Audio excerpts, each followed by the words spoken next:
Hi, you guys. Welcome back. My name is Carrie Penny. I am the Happy Crafty Homemaker, and welcome to show and tell number 213.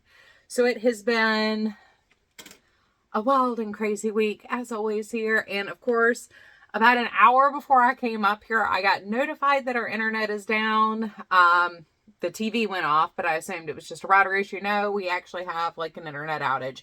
So hopefully this will come up tonight. I am filming this Thursday afternoon, so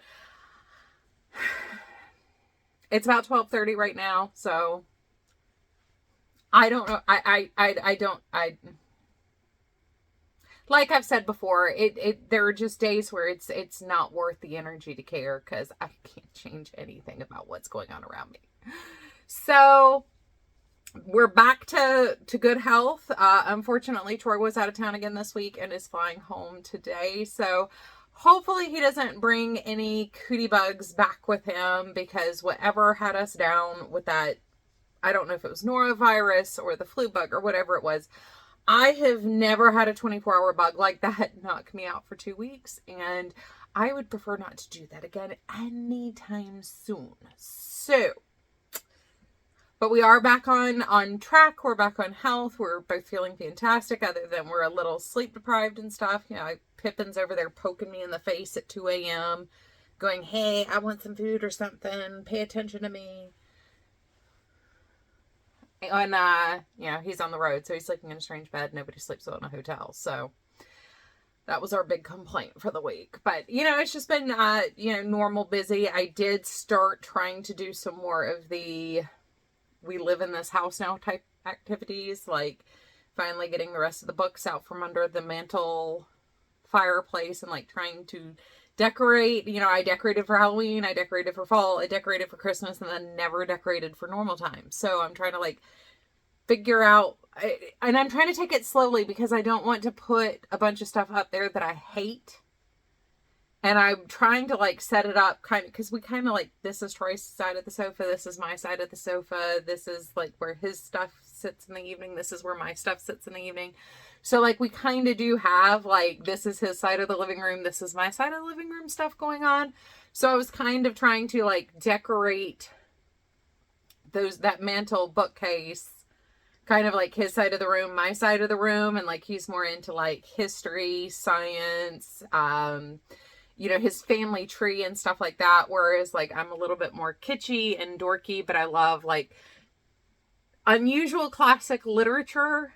Not the stuff you read in high school, but like Rebecca by Daphne du Maurier, not The Great Gatsby. Even though I really liked The Great Gatsby, I read it about 3 years before I had to read it for school, and I actually really liked F. Scott Fitzgerald.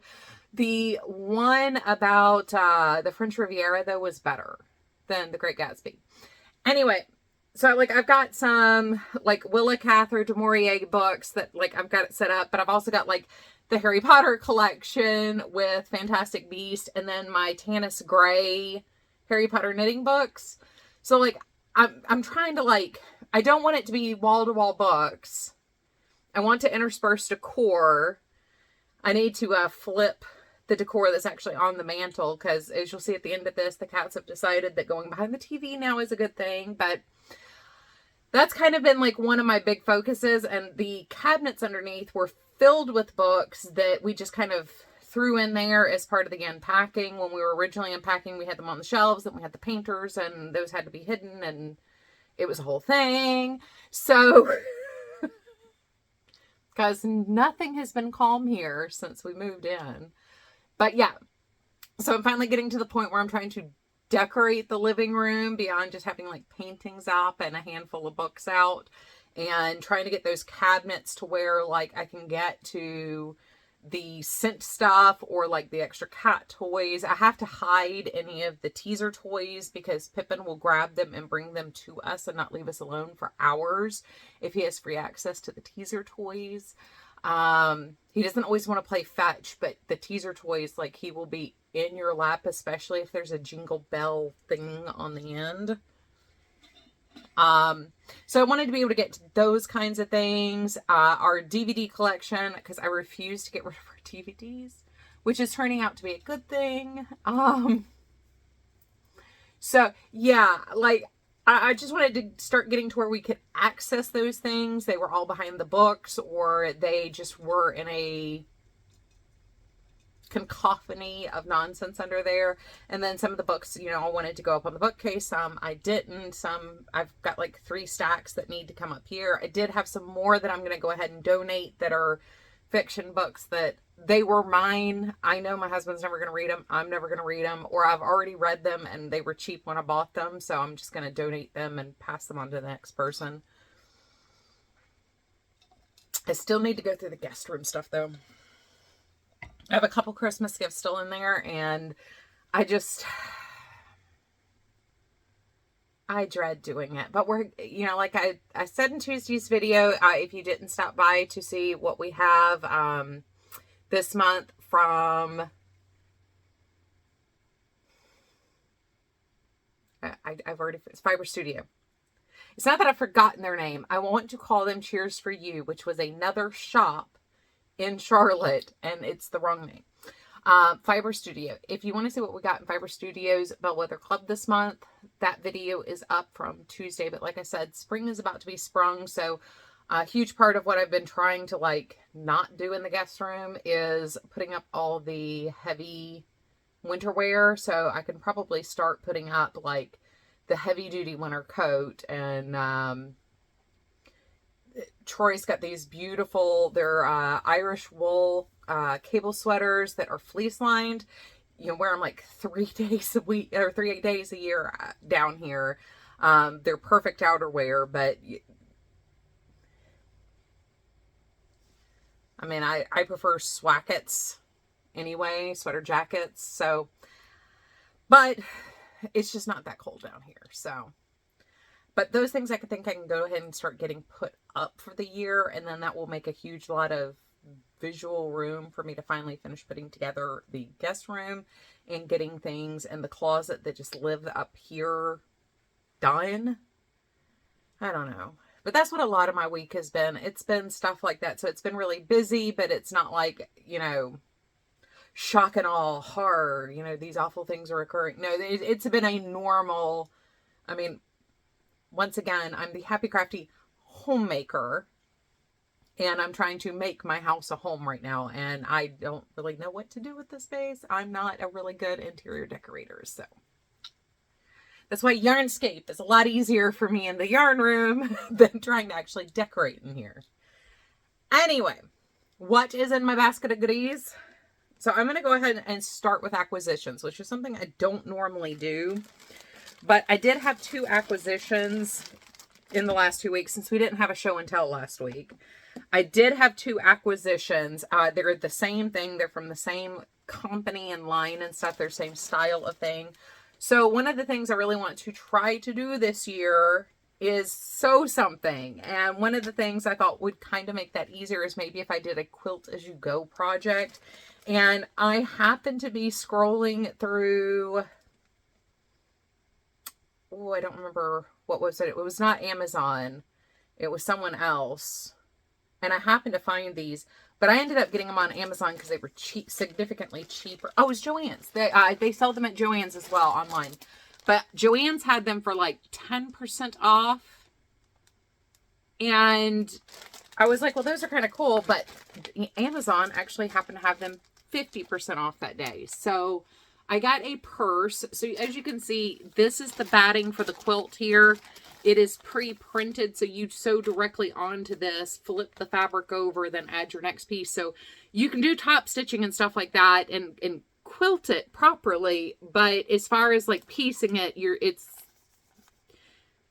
sewing down onto the batting instead of piecing the fabric to the fabric. So I thought, you know, I've really never done this type of quilt as you go. I do have a couple of projects that are in this vein that I have been wanting to try. So I thought maybe doing a kit might make it a little bit easier, and especially a small quilt like this. Maybe. So anyway, I thought these might encourage me to actually get some sewing done this year. So I'm going to leave these out in the open so I don't forget about these.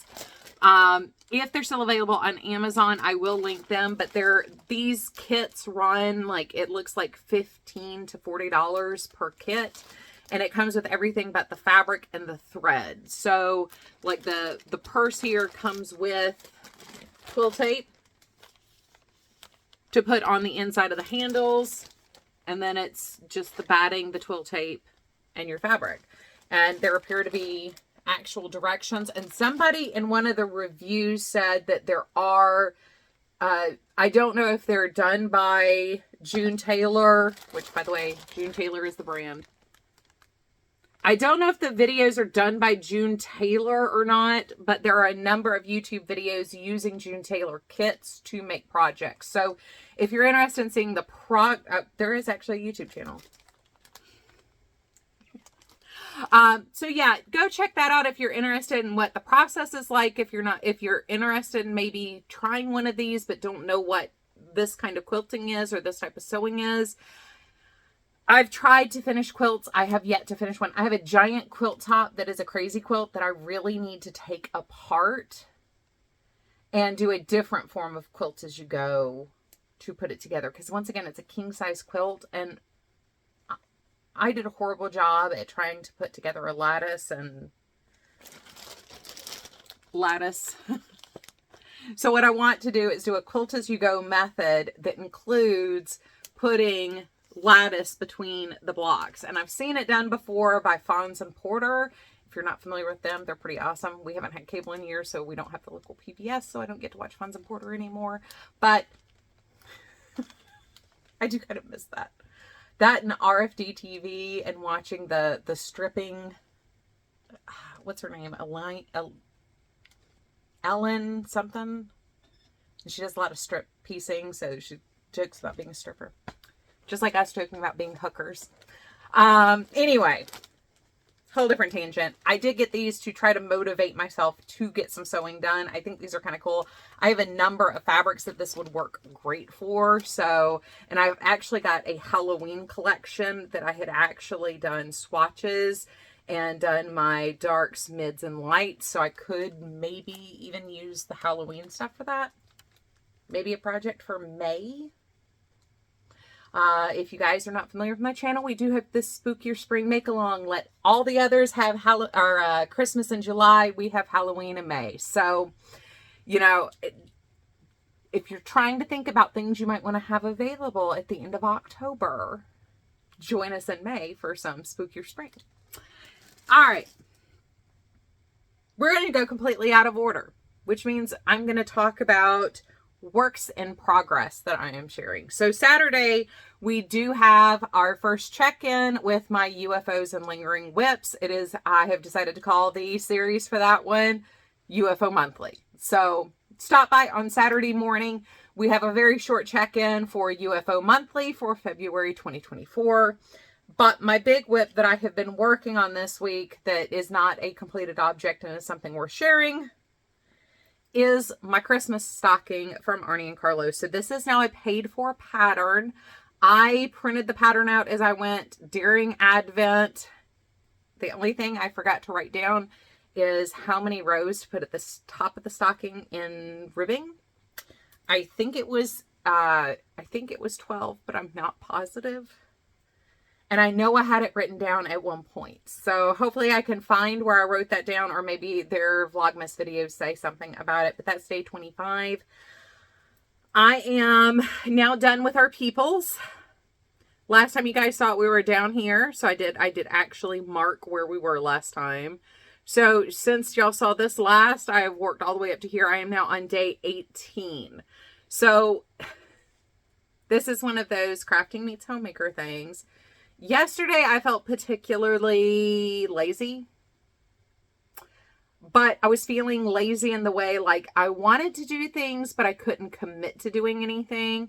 So what I decided to do, I really wanted to work, like I was really inspired to work on this, but I know each day takes me an hour.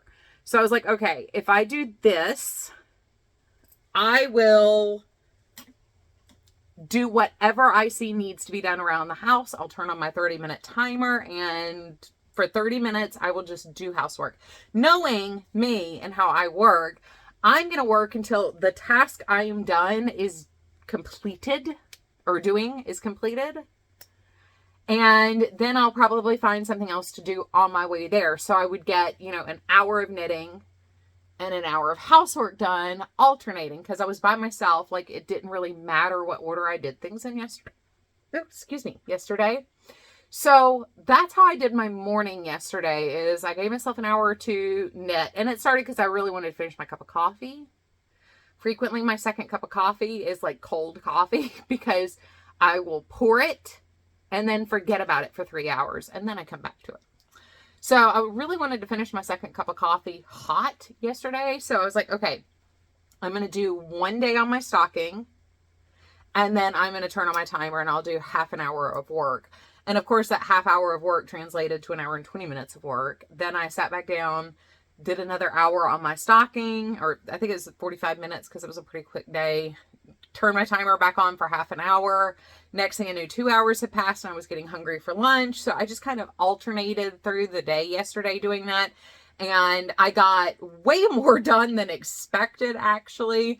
But I also got a lot done on this. So I was very pleased with how that method worked for tricking myself into doing things. And I'm at that stage where I have a whole lot of normal things that I do, and I'm on top of the daily task, but there's still a lot of minor moving tasks and post-holiday moving tasks that I still have not done. I keep putting off. So that's where we are here.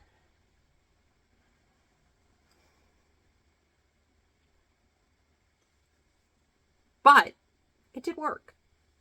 I got a lot of stuff done. I can't complain too much. It's funny, as soon as I stopped talking for a second, the HVAC turned on, so it got real quiet. But anyway, this is what I have been working on. So I have, this section will repeat. My interlocking shapes here will repeat. Then there is a tree, a star, and then the cuff. So I really don't have very far left to go on this as far as like the pattern. Like I said, I'm on day 18 out of 24 of the pattern itself. So, and I love how this is turning out. I'm very glad I got enough to do 2 of these so we can have a matching set. We won't use these as stockings, but, and I will have to sew because these will need to be lined. And I am, when I have super long sections like this section, the next section up from this is super long with no red. I am cutting on the inside, but I do have a lot of floats in here. Definitely needs to be blocked. We do have some, I know the fabric is not drawing in. I know like my floats are not puckering it, but we have a lot of stacked designs like the little man's torso here. And that has created a visual pucker there, even though I keep double checking that my yarn is not too tight back there. So definitely needs to be blocked, but definitely loving how it looks. So, if you guys stopped by last Friday with the wiggity weird upload schedule we had last week and the bizarre content we had, you will know that I finished my knit improvisation shawl. And I did get this blocked. I did not pin block it though. When I had it wet and laid it out, it actually laid out incredibly flat. So I just let it dry flat. So my ripple is very visible here. It's a feather and fan style ripple. But we now have my finished shawl using, this was the Hobie, it's winter something solids, winter glow. Anyway, very glad that this is now blocked. I can now finish trimming off my little baby edges in there. I love how the colors turned out. So I was thinking flower garden or like springtime flower meadow kind of thing. So we have the rose and the green that are like the flowers, and we have the yellow and the blue that is sky and water. And then we have the cream that just kind of breaks it up, which is kind of like, you know, clouds or dust. Just something to break it up a little bit. But very bright, very cheerful, actually worked. and I'm very excited about how that works. So this is a Stephen West pattern. It is a paid for pattern. However, I was worried my colors weren't going to work out, but I am familiar enough with Stephen West patterns. I should have known better, because as long as your palette works together, the proportions in his designs always seem to work. I don't understand it. You can do this monochromatic and it somehow works, other than this section here. You can do this two-tone and it still works. You can do this where every single section is different colors and it still works. You can do this using 2 strands of fingering weight or DK weight and a fingering weight held together. It still works. Like, the balance in his designs always seems to work, and I don't understand that magic, but that's in the design. That has nothing to do with me. That's just design.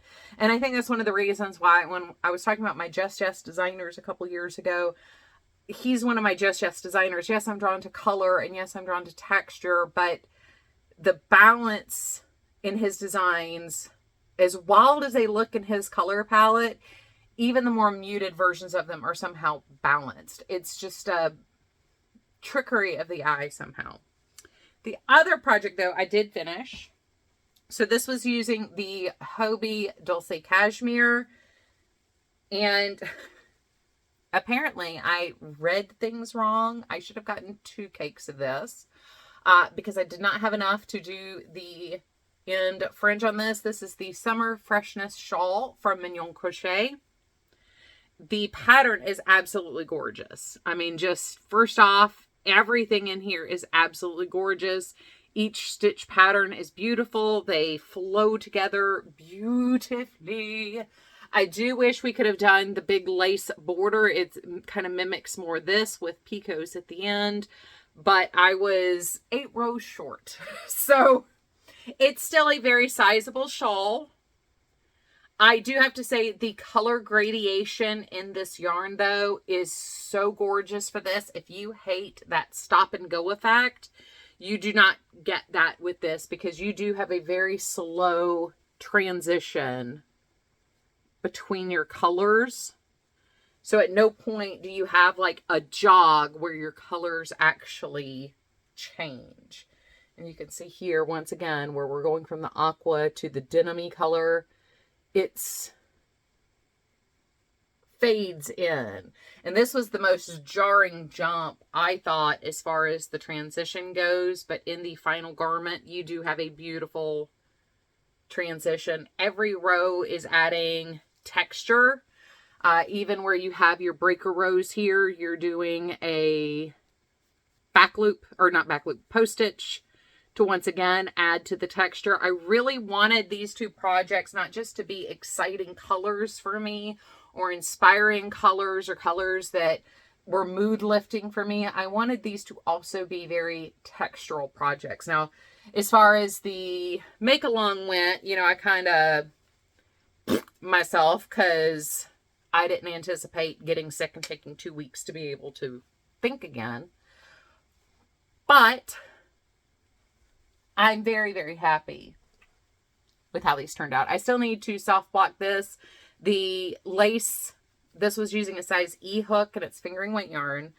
So the size E hook was just large enough to where we don't have any puckering or anything in the lace. So I think just wetting it and letting it dry, just like I did with the Stephen West shawl, is going to be enough, because none of the lace really needs to be stretched. I am a firm blocker generally, so this is kind of weird for me to have 2 projects off the bat that like don't need to be firm blocked. Just a gentle blocking will do. So I'll just soak this and lay it out flat and let it do its magic. But this has gorgeous drape in this yarn. I do want to come back and do this again, though, with my, like I keep saying, my giant fingering weight collection of yarns here. But I want to do each section in a different yarn, I think. Create my own fade. Maybe use some of the ALCs and Yarnables I have. We'll see. But that is on the, like, I want to do this again. I really enjoyed both of these patterns. If you are afraid of cables, but want to try them, this was a very easy Stephen West pattern to do cables in. Do use your lifelines.